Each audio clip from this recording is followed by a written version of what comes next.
Welcome back to the Politics with Paul podcast, your home for nonpartisan discussion of political science and civics.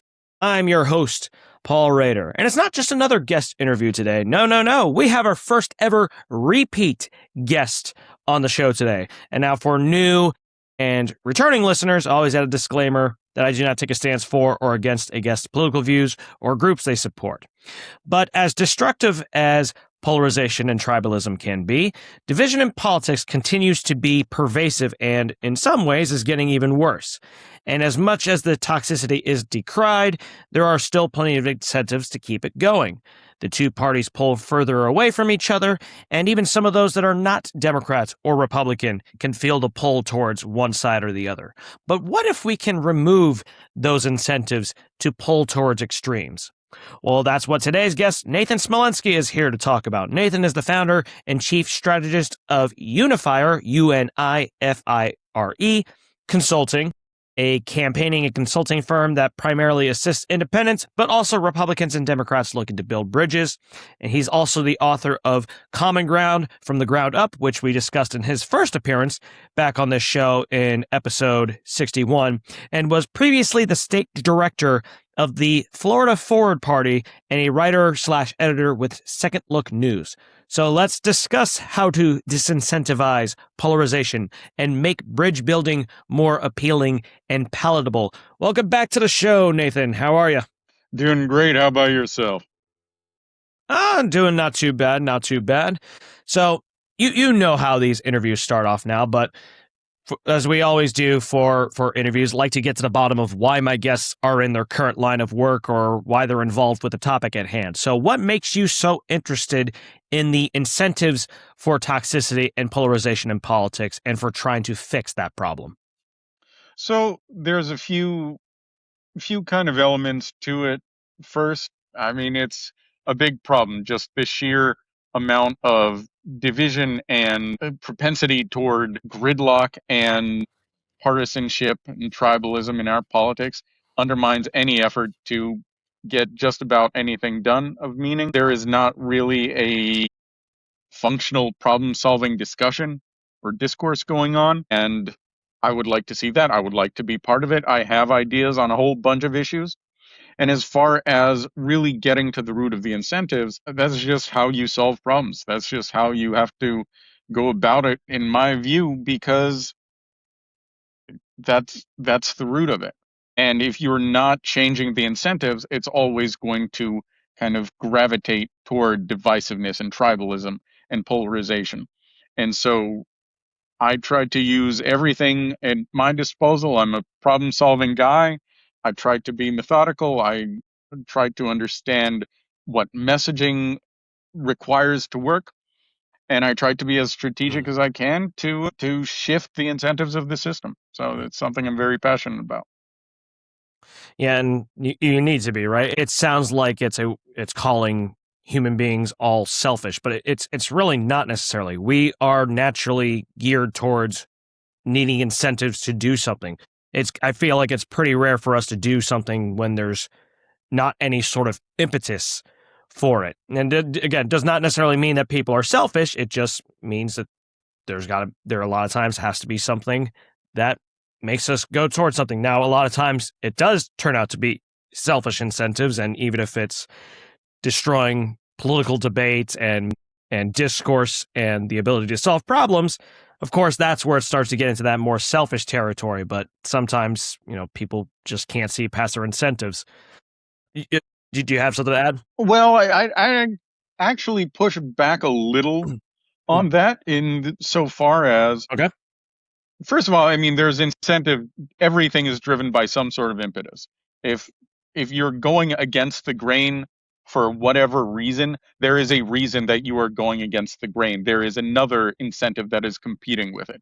And you're getting to the heart of, I think, why this can be so difficult, because it is more than just the selfish. Like, there is grifting, there is simply profiting off the division intentionally, but a lot of people see engaging in the most extreme ways, engaging in the most destructive ways, as simply justified for what they see as the moral ends or the ultimate political ends of what they're trying to do. If people view their livelihood as under attack, if people view an active threat of fascism or totalitarianism or communism, something that is threatening their values and the things they hold dear and their ways of life, I don't think it would be necessarily fair to describe that as a selfish incentive to push back extremely against it or to justify certain unsavory means of pursuing it. My focus is a lot on trying to lessen that incentive by helping people realize that that kind of doesn't work. You know, engaging in that division doesn't resolve anything. And that, to me, is a more critical way of going about it than what I see as a lot of trying to say that one incentive or the incentive toward better behavior, however you want to frame that, should override everything else. Because at that point, you're dealing with competing incentives and you're not always going to win. Oh no, I don't disagree with that. I think it's easy for us to see things as, you know, this divisiveness as selfish, and I'm sure a lot of it is, but some people are ultimately doing it because they feel like they have to do it, not just because they want to be divisive, belligerent, but they do see it as a necessity. But let's actually go into that a little bit more. Why is it so tantalizing for people to be polarizing, and who can fall into this trap of fanning the flames of division in your eyes? We are all susceptible to it. I will include myself in that. There's issues, there's topics, there's ways of going about talking politics that kind of set me off. And one of my big themes, and I'm gonna get a tiny bit ahead of myself for a moment, is sort of that emotion holds us back, and this is why I've tried to reel it in the places where it does come up for me, where that approach, it is just very natural. It goes back, and if you want to frame it this way, you think about this child, like they're not getting what they want, and so they scream, and if they aren't being heard, they'll scream louder, and they'll start kicking things, and they'll start punching things, and it's just, well, I have to try harder, I have to push harder, I have to be louder. And it is very, very natural to go about that, and it has to be learned that, you know I think more importantly than that is not something we want to do often is that it doesn't actually work in this context, and that, I think, is the most vital lesson. Definitely wholeheartedly agree with that. And that's something I try to talk about whenever I'm either writing on LinkedIn or I'm doing the podcast or I'm writing a book. And it's the one that I'm in the midst of writing now about how to more effectively depolarize politics is this whole, I think a lot of people, even bridge builders, can fall into this same trap of thinking that that their group is the one or that everybody else is being polarizing, and that they cannot fall into that trap of polarization. We've figured it out, but it's like that's not how it is. Any one of us, just like you said, can fall into this trap because we all have our own moral compass and set of values, and it's very easy to feel like they're under attack when somebody else is disagreeing with them vehemently. So I that's something I definitely agree with, and I think more bridge builders need to recognize that problem. But I stopped myself during part of that answer because I wanted to ask this question, because there does seem to be a lot of people that think divisiveness and tribalism are a one-side only problem, that they won't recognize it amongst their party or their ideological or social group. It's always them. It's never us. Do you think that a lot of these people are just not self-aware about that, or that they do have some understanding, but they are just too concerned with winning political battles? What do you think is the reason for not recognizing their own divisiveness? Uh, so I think it's just a matter of how we see the justification, what we see as something we can sympathize with, something we can understand. When it's our side, again, it goes back to this idea of, hey, if you think the current administration is fascistic and totalitarian and threatening the lives of immigrants and minorities and all of this, then you're going to be sympathetic to people who take that further, who take that sentiment and like you're going to understand where they're coming from. And at the same time, someone who has a different worldview and views something else as a more fundamental existential threat, you're just not going to be able to understand that at all. And you'll see that as, oh my God, that is way out of line, way disproportionate. That's insane. How can they possibly do that? How can they possibly think that? They must be brainwashed. They must be, um, really just complete disregard for any kind of morality. Because we all have that morality, more or less. It's just, we all have that point at which we, you know, feel justified in making an exception. And it's when we see us at that point where we are going to differ and are going to be hit by that effect of alienation and that effect of being so dissonant from the other side and the way the other side views the world that we just can't see why they would act or respond the way they would.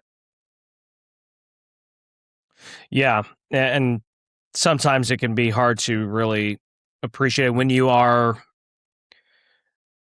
a less polarized person. It can be very hard to appreciate that, even though we can still fall into the same kinds of traps. And it's something that's very easy to point out, but it's obviously far more difficult to do something about these incentives, because otherwise we would have solved the problem already. But I think part of it is also that there's a significant failure across the board, regardless of whether you're of one party or the other, or you're not of a party, to properly appreciate the long-term impacts of divisive political strategies, because there's too much focus on the now. It's, yeah, this might be too toxic for politics, that our discourse is getting worse and worse, but we need to do this in order to win this election and to fix all the problems, and we usher in a new golden age.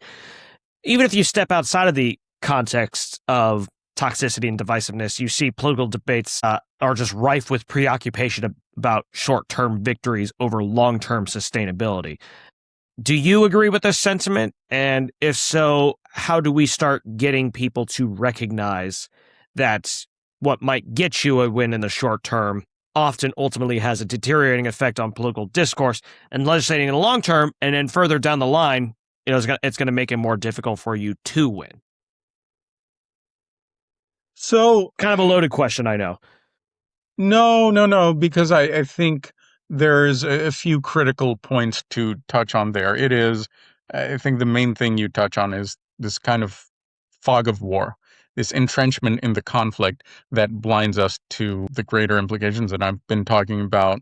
We may feel justified. We may absolutely feel justified.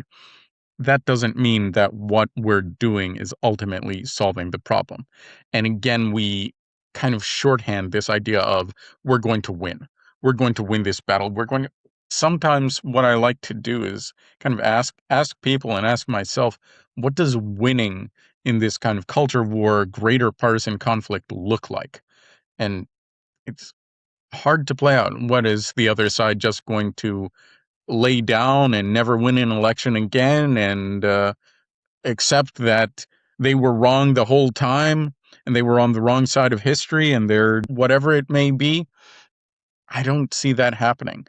And the other thing that you can point out is, yeah, to your point, there's sort of the long-term deteriorating effects of this polarized style of politics, but also the vulnerability that comes with our division, our state of fracture, where that is so easily, it makes us more manipulable. It makes us more targetable. It can be exploited by rabble rousers and demagogues who are seeking office. It can be exploited by media fearmongers and hate mongers and whatever fishmongers, and it can be exploited by foreign powers who just see that as a critical vulnerability, that we are falling apart and we can be at each other's throats if they just say the right words. And that itself, I think, is something people lose sight of. And again, they may even see that and say, well, I'm sorry, but this is life or death. This is good versus evil right now, and I cannot step aside or back down just because of these costs that we're paying. And so you have to make the case that ultimately, I like to talk about this as a finger trap. If you know those old toys, it's sort of, you feel like you need to pull apart, you need to pull away, you need to pull as hard as you can. And that only traps you in it. It makes it harder. It makes the lock stronger. And that is something that you can articulate to people and you can make the case to people. But I think one of the more critical things that we don't do enough of in the bridging and political innovation spaces is show that, hey, by coming together, following that analogy, that's the way out of this. And here's what that looks like. The finger trap thing, I don't know if this is the one that you were referring to, but I remember like in grade school, they had the, hey, you want a piece of gum? And there'd be one that looks like it was stuck out, but it was actually, if you pull it, it shocks your hand really hard. It's kind of like that, I guess. But the Chinese finger trap, it's sort of, you hold one with each finger and you kind of pull, and yeah, I'm sure. Okay, yeah. I know what you're talking about now. Yeah. But the point you had about, are you actually solving anything? And I think that's one of the big things too, is, when I talk about when you're getting really mad at something, you see something that angers you on social media, which we've all been there. I've seen plenty of things that get me riled up. Just try my best to not engage with it so it doesn't have try to limit its reach in whatever little way I can. But a lot of times it is just about making ourselves feel better, even if, and sometimes we really think we're solving something because we're doing our part, but a lot of times it really isn't doing anything. But sometimes it's hard to separate whether you think you're solving anything versus whether it's just to make yourself feel better and to, grandstand.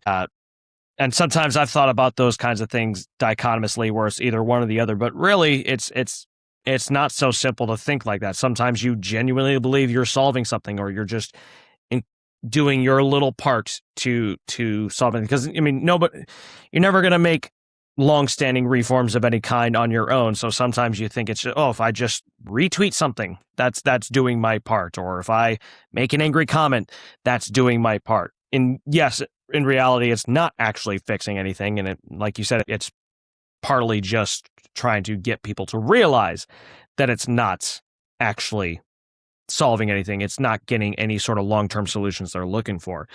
But incentives are not just about what wins you elections. A lot of the most polarized people have very moralized attitudes, and so they're motivated to keep what they view as a moral consistency or integrity, which often can lead to polarized rhetoric and action. You kind of touched on this already, but do you think that the moral incentives require a unique approach to breaking versus just the regular incentives for winning elections? Some people are just like, I'm just doing whatever can get me the most votes. Whereas some people, it's like, well, I have a moral imperative to obviously they don't think they're being divisive, but they do act divisively because they think it's a moral imperative to stand for what they believe in. So is there a unique approach to breaking the moral incentives versus the simple winning elections incentives? And in any case, how do we break those moral incentives in particular?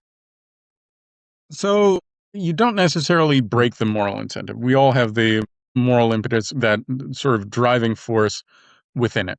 And what you really don't want to be doing is competing with the moral incentive, with the moral imperative, trying to drive another moral imperative against the moral imperative. Because guess what? I've seen so many bridging organizations kind of fail to capture the audience they're capable of, because they present this as, let's be civil, let's emphasize the importance of getting along with one another, of listening to one another, of being patient, and let's honor that virtue. And okay, people will see that as a virtue.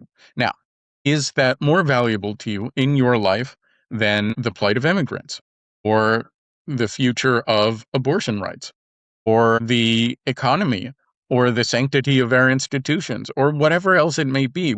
You don't want to just place another moral imperative and see who wins. It is, again, saying, all right, we get that you want to do good. You want to do good as a communicator. as a relationship builder and, advocate to those who are willing to listen to you, who you have time to engage with.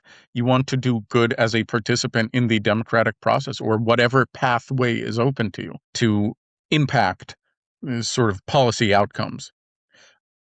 If you make the case that the best way to get at all of those things is through the means of bridging, is through the means of reaching out, engaging, listening, that is a completely different equation. That is saying, hey, this same moral impetus, this same imperative that you see no other recourse with or no other solution to seeking out other than, just fight harder, yell louder.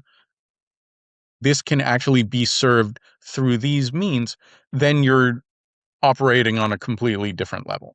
And positioning these more positive behaviors as means to the same end, to making your voice heard, ultimately. That is how we kind of drive those, not destroy the moral imperative, but drive it towards something more positive.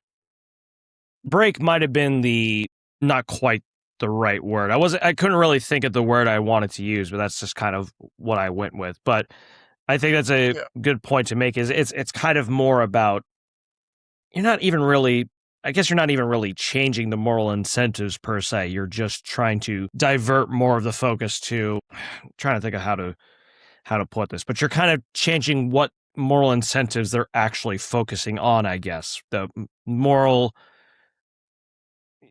you brought up with how bridge building groups, and I agree with this idea, is that a lot of them focus too much on if we just make the case for why it's better to empathize with people and to hear people out, that eventually we're going to break through to people. And that's just, I mean, it might work for some people, but it's not going to make as much of headway as we would like it to. You have to still contend with the fact that there's these moral incentives. People are very stuck in them. So it's you can't really completely change their moral views. It's very, very rare that kind of thing happens, but there is definitely a better way to shift their focus of, well, how about the moral imperative of working together and how it's actually makes your moral goals more achievable if you at least talk to people versus just try to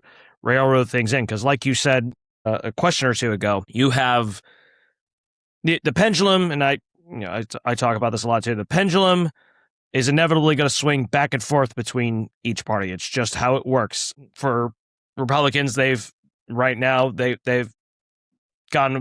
a little overconfident before. Democrats have gotten a little overconfident, and then eventually the pendulum just keeps swinging back and forth. One side gets a little too complacent and comfortable, and then all of a sudden the other party comes back. And I think that just the overall focus on trying to be morally consistent is it's not winning you consistently. It's not leading to any sort of long-term solutions, because even if you do implement a quote-unquote justified policy, eventually you're going to lose, and then the next group is going to change that policy, at least at the federal levels. A lot of states don't necessarily have that kind of swing, but it's not just politicians and interest groups and some voters who are incentivized to be polarized. Social media and traditional media outlets also have incentive to pander to these politically siloed groups and generally propagate incendiary content.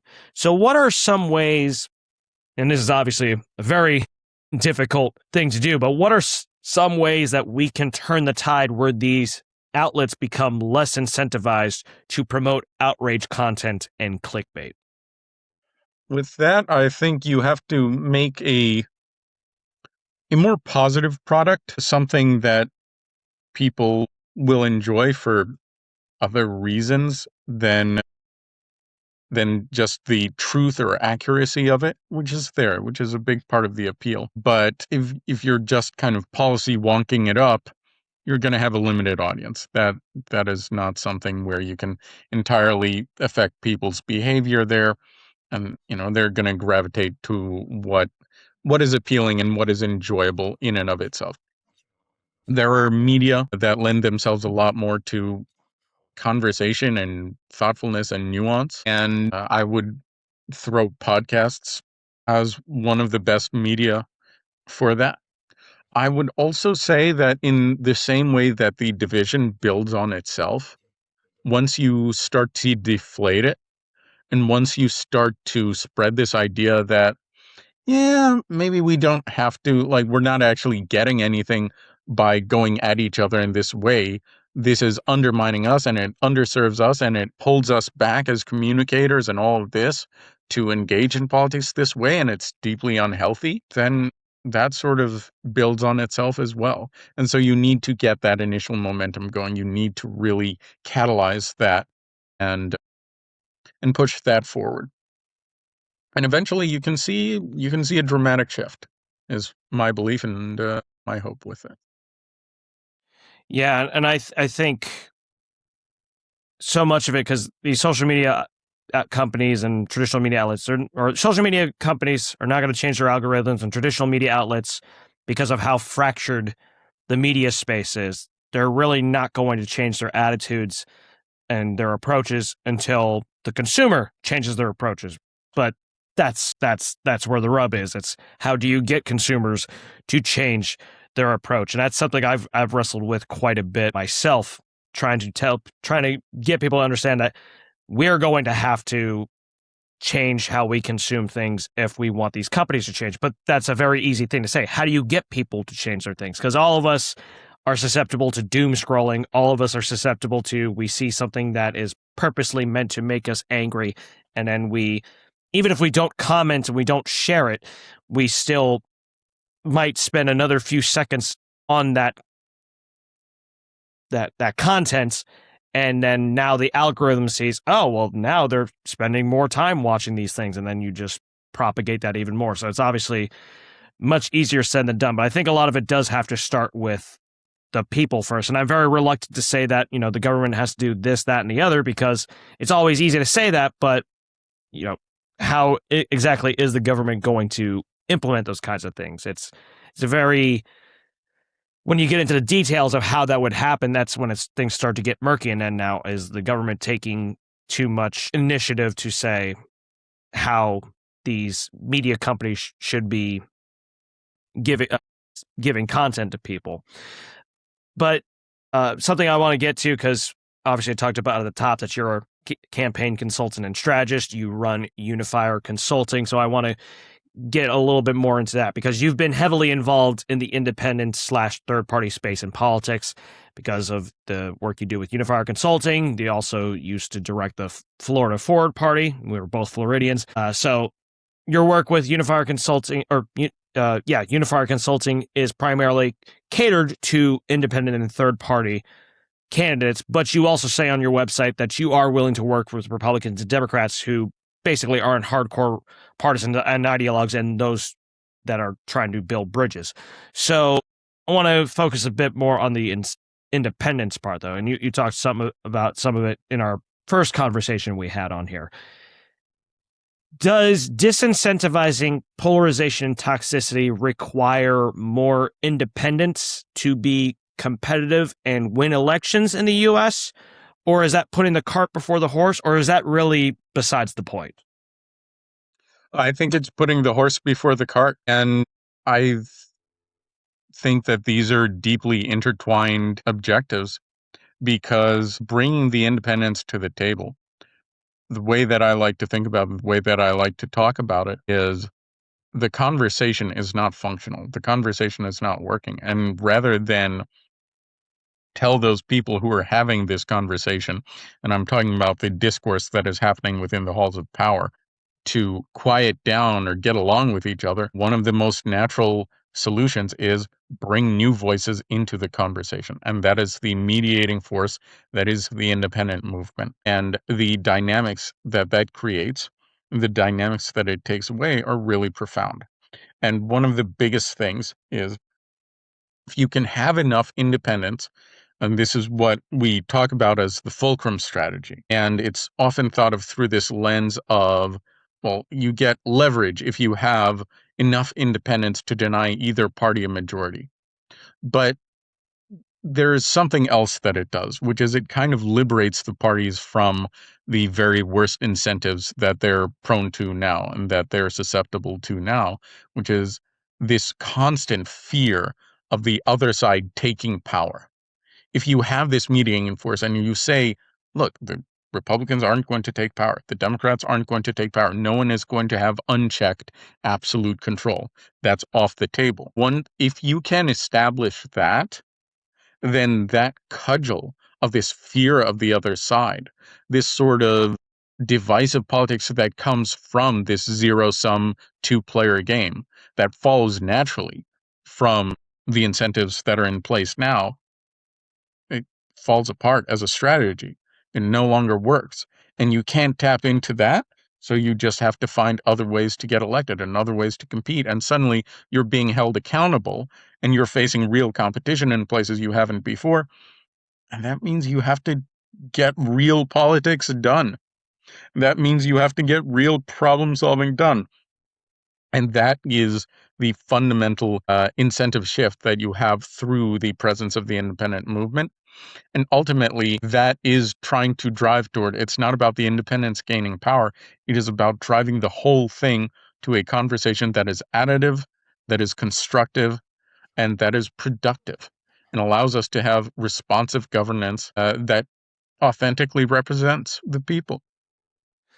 I will always vouch for more competition, whether it's, I don't argue whether or not we should or shouldn't have more independence, but I think the options should be there. And I think the options within the parties need to be more, generally speaking, more options is better. Now, obviously, there can be such a thing as too many candidates, and some of them are just not serious candidates, but obviously that's partly in the eyes of the beholder too. But I will say, to play a little bit of devil's advocate, I think you do still also have to contend with the fact that, and a friend and colleague of mine, and actually I've had him as a guest on this show a couple months back, but he talked about some research that showed that even when you take moderates, the really hardcore partisans still see moderates as basically closeted outsiders. So like a Republican will see independents primarily as, oh, well, they're just really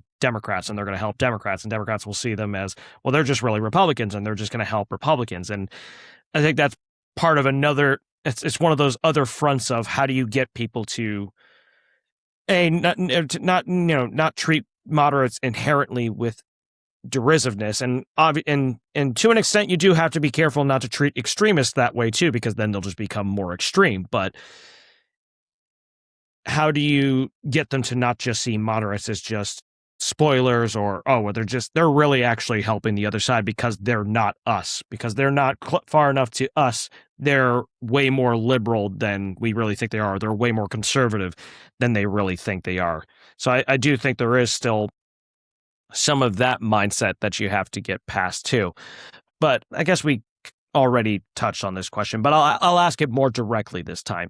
Do you think some reformers who are working in the bridge building and depolarization space get too focused on the normative, moral arguments for why we should depolarize without sufficiently addressing the incentives and the structural issues that make that polarization more enticing? Yes, I will also add one element to that, which is they talk about the way things should be quite a bit, and I understand that. I also think a lot about how things should be, but one of the biggest roadblocks, and you touched on it, in assessing kind of what independents face or what different candidates face, is this notion of viability, is this kind of notion of, like, okay, good luck with that. Where people perceive you as a dreamer, people perceive you as being indulgent. If you were just thinking about, hey, it would be great if we could get along, it would be great if we had this kind of leadership that was responsive, or if we had 15 parties and this and that, and it's like, I don't have time for this. I need to focus on what is affecting my life right now, on what is affecting my cost of living, on what is affecting um these people that I care deeply about. And I get that. And I think you have to be strategic, you have to be practical, you have to lay out not why it should work in a perfect world, whatever your strategy is that you're putting forward, but why it is a working strategy, why it's going to work. And without that, it's just going to fall on deaf ears, and for very understandable reasons. And I think that goes back, and this is not just an independent thing. There's people who are not necessarily extreme in the parties, but are still pretty staunch advocates for Republicans or Democrats, where, especially in campaigning, where they just think, well, if we make the strongest argument, people are going to eventually see our point of view. Even in a district that is way lopsided against them, they think, well, sometimes they think, you know what, it's because these other people just haven't made the right arguments. I'm going to make the right argument and get people to understand. And I mean, yeah, every so often you get a few people that are actually hearing you out, but the vast majority, it does not work like that, where you just, if you make the right argument, if you make the correct argument, people are going to see your point of view. And for as easily malleable as we all can be, as the human mind can be, we also don't just turn on a whim like that just because you came up with a really good speech. And I bet I agree with you that I do think, and not to rag on them, but I hope our fellow bridge builders do take that into account, that it's just, there's only so much that these normative moral arguments can do to convince people. You have to show that it works, and you have to show that it does benefit these polarized voices. But speaking of which, more polarized voters have a lot more incentive to vote and participate in politics than those who are less polarized, or even maybe not really polarized at all, or barely to one way or the other.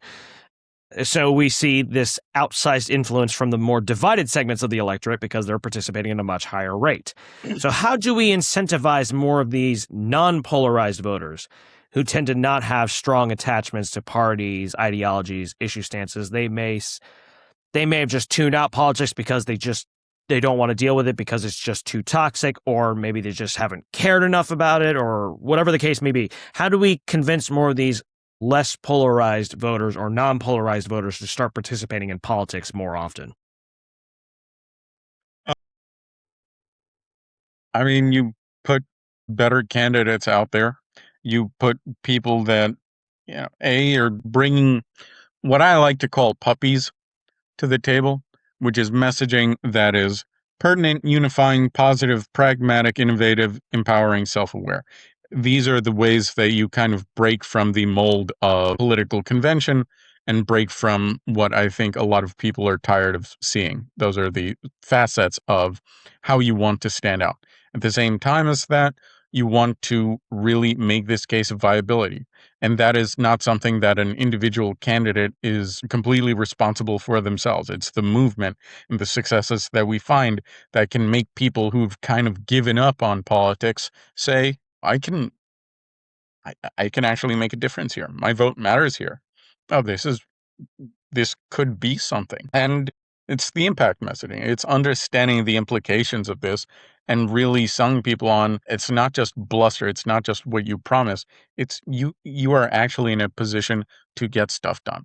And at the end of the day, people have other things to do than vote. People have their lives to live. People have their jobs to do. And you need to have the mindset.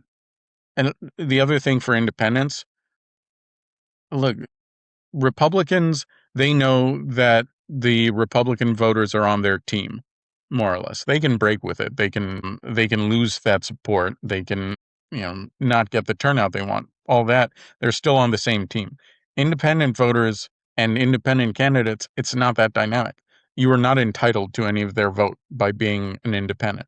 You have to earn it. And it's that mindset and that kind of ethos of really making people feel heard, letting them speak rather than speaking for them, that I think it gets at the empowerment, which I think is one of the most powerful and most resonant and most needed elements of political messaging to those who have tuned out for very understandable reasons from the political discourse.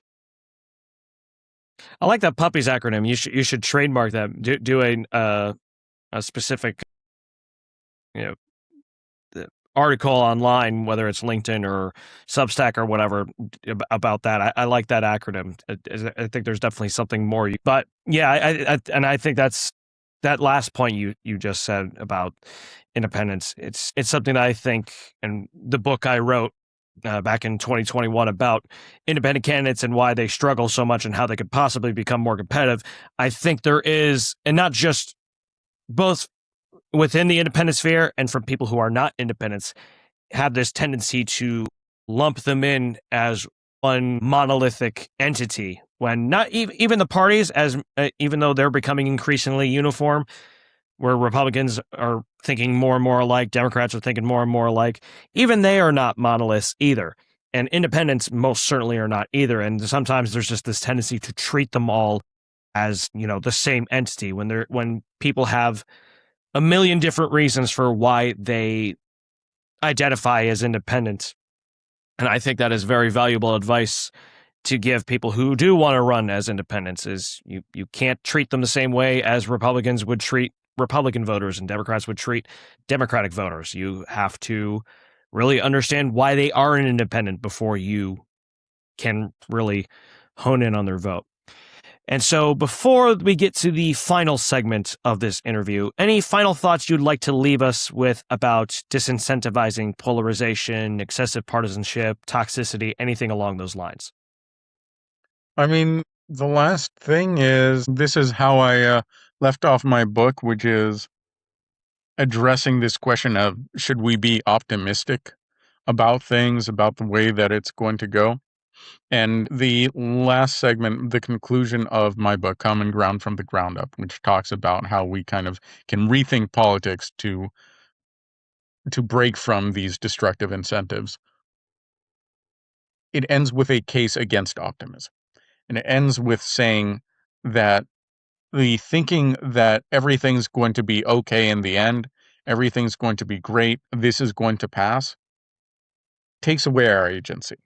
We can make a difference. We can make an impact. And anyone listening to this who is just having conversations with a few friends and family around them, who has limited time to devote to this, you can make more of an impact than you realize by the way that you approach those conversations, by the things you say, by the words you pass along, by the recommendations that you give for people to buy Common Ground from the Ground Up on Amazon.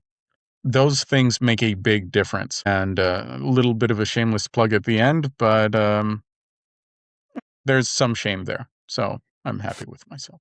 No, that's all right. No, you don't need to have shame about it. I mean, I'm going to include that in the show notes. You had an article called "You Have to Burn the Rope." You wanted to tell us about that a little bit. So that is really getting at my theory of change and getting at the unwinnability, a lot of the things we've touched on, which is the unwinnable nature of the partisan tug of war and how we kind of end that game. We end that zero-sum two-player game by bringing the independents into the equation. And that's already happening in a lot of places. And that is where I think I base a lot of my work and why a lot of what I'm trying to do in coalescing, organizing, and furthering the independent movement, why that follows from just these fundamental concerns about where we're going and how we're getting there. Gotcha. Yeah, and I will also link that in the show notes as well. I remember what it was now. You said you argued against optimism, and I wouldn't say I would push back on that, but I do think you need some level of optimism, and that's coming from somebody. I would not call myself an optimist. I'm actually more pessimistic a lot of times than I should be. But I was just thinking about how sometimes I do hear people say that, because polarization is not new in this country. It's been around pretty much the entire time. It's just kind of had ebbs and flows. And so you do need to recognize that this isn't, now how high it is not exactly usual. I mean, the only comparable time arguably that you could talk about was when the Civil War happened, when we actually became two different countries. But I think it is an important point that you do bring up, is that you really don't just assume things will get better. If too many people start assuming that, like you said, then people are going to lose their agency. They're not going to do anything.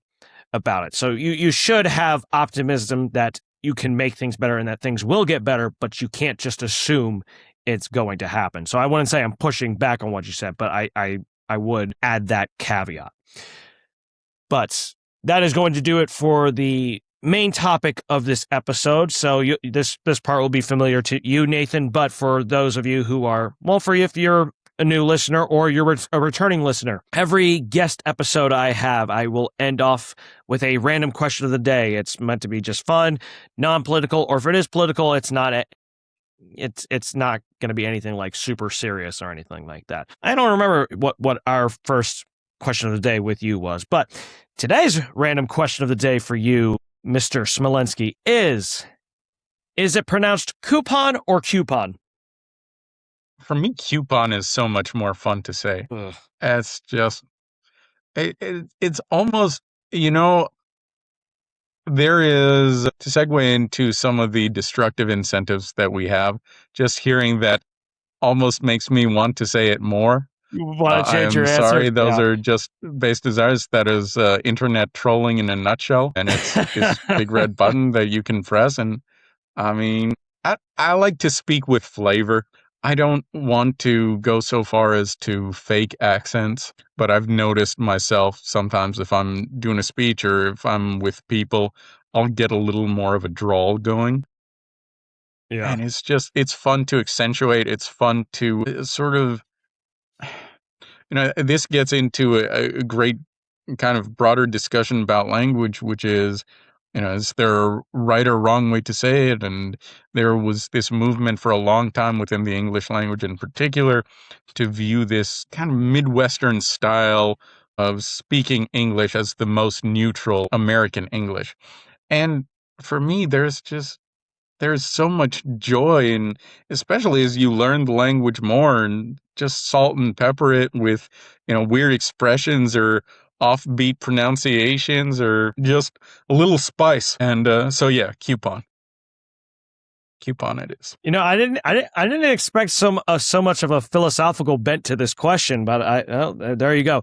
I look, listen, I am not against adding a little flash and pizzazz to words, but like, come on, man, there's an O before the U. It just not feel right. It's a coupon, and I actually had this question already planned when I was preparing to have you on, but just a few hours before recording, I went to my therapist, and then she said coupon, and obviously I didn't say anything, but in my head I was like, this is the random question I'm going to ask, and how somehow this has somehow popped up in my appointment here. Well, I'm not going to pretend there's necessarily a rhyme or reason to when I think a word should have a specific pronunciation or not, but yeah. You got a little bit of a philosophy lesson in linguistics there, so you're getting everything in this podcast episode. But that will wrap things up here for today's episode. Actually, real quick.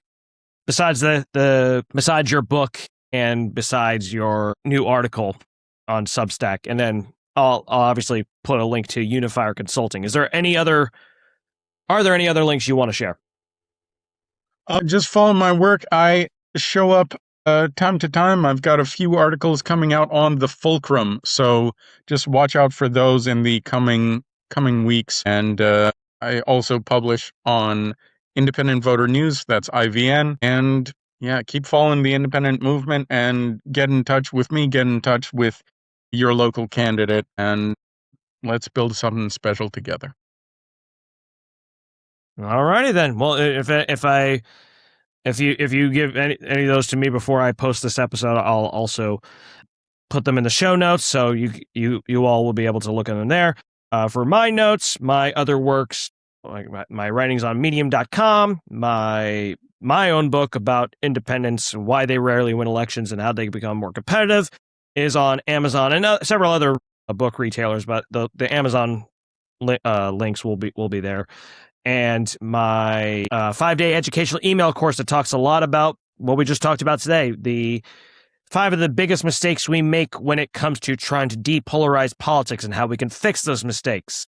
and my links, my LinkedIn profile, my Facebook page, my website, paulrader.org, and my email, paulraderwrites@gmail.com. And that's where we're going to end things. So once again, thank you so much for all of you for listening and watching, and we'll see you next time.